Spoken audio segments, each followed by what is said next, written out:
the waterfront.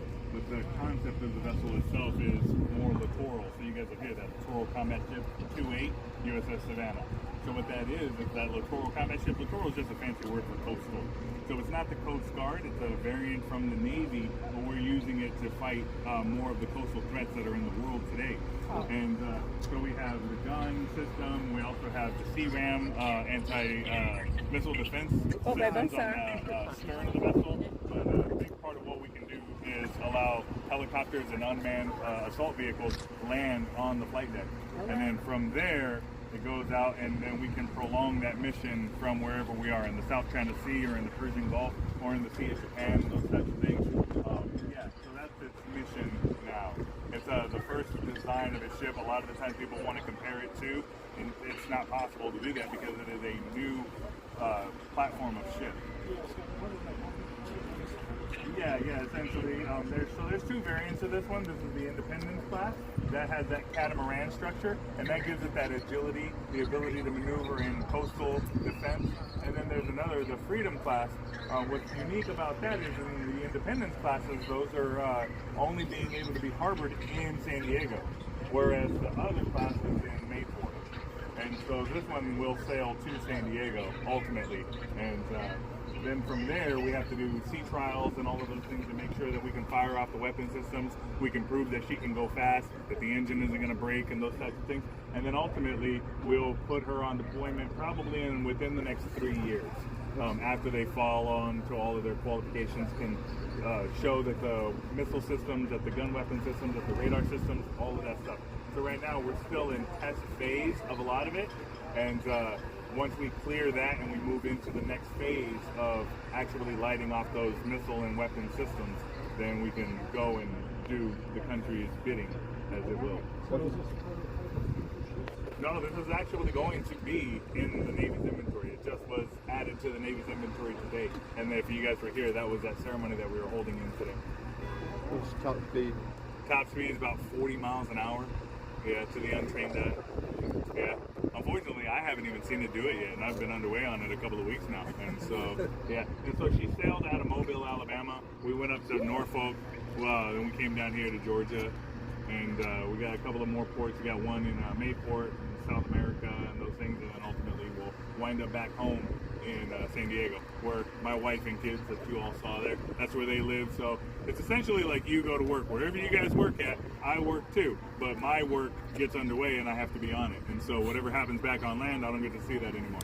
So that's what a lot of people, they ask, like, what is it that you do in the Navy? That's what I do. Wherever she goes, I go.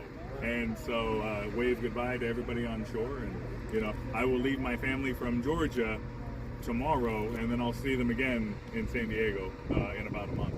So each port you go to, do you do another ceremony like this, or is this like the only one? No, so this is the official ceremony of the Navy. This is the one and only. And the next time that we're going to gather up like this is for the decommissioning. Typically the Navy wants to get so I guess the answer from the 90s and the 2000s would have been about 25 years, right? But they're doing these overhaul programs now where they're trying to get 40 years out of our tax-paying dollars to do this so that we don't have to. So something like this is going to cost about $300 million, all right? Whereas a destroyer, those newer destroyers, those are running in the ballpark of about $2.6 billion. So these are a lot less expensive, but the mission sets are different, all right? And so for that, that's why this ship does exist. So when you start asking, is this a test platform and things? Not exclusively, but we are still learning some of the kinks and some of the bugs that we're trying to work out. That minimally manned crew, there's 70 people that are on board this ship. But you would have talked 8 to 10 years ago, there was only about 30. Yeah, and so that's already been a major change in this program where they were like 30 is just not feasible. So then they bumped that number up to 70, and then I'd even be interested in 10 years from now, what is this ship able to do? So for those things, I'm here to help try to figure those things out, and that's why in the testing phase of the next oncoming months and years, it's going to be interesting to figure out where does Savannah actually fall into place in today's Navy, and I'm proud to be a part of that to figure that out with them. So. What's that front gun? Was that called? She gun, cannon, or? Yeah, so it's a lightweight cannon, essentially, yes. So you're like the chief engineer or something? No, for me, so I'm an operations specialist, so my primary duty is responsibility for navigation and radar and those types of things.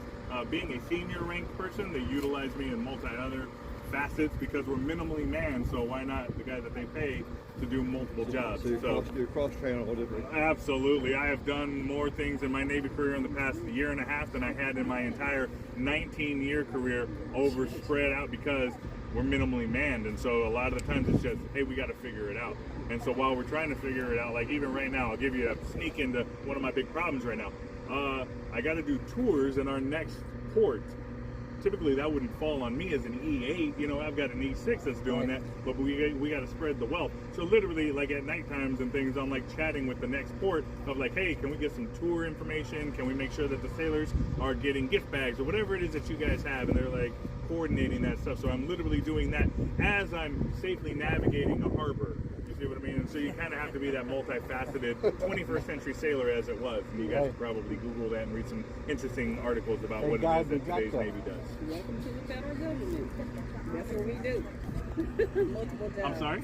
How did we get the honor of the commission? Okay, I see. That's a great point. So USS Savannah, we're nowhere near Savannah. We're an hour.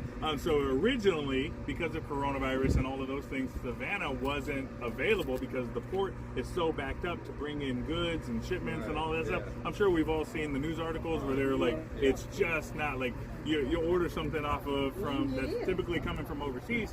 That stuff is coming a lot later than we're used to. And so once we conceived the idea of where we were going to do it, it wasn't feasible to do it in Savannah. So then the Navy kind of pulled out and we started looking maybe New York, maybe somewhere in Florida, maybe just doing it in San Diego. But a lot of the times people want to do what it is, you know, have fun, go out and experience the world. That's really what we enjoy doing. And so some people were like, we've got to figure this out. Let's not do it in San Diego, let's do it somewhere else. And then the governor of Georgia caught wind that it wasn't going to be able to be in San Diego or in Savannah, and they weren't happy with it. And so they said, no, the governor made the order. We will find a place in Georgia. It's Savannah. We have to have it in Georgia. And so that's where the idea and the notion of that kind of came to be. Cheers for the governor. Yeah, there you go. Are you and your sailors aware of the Liberty ships? Of the Liberty ships? Yes. No.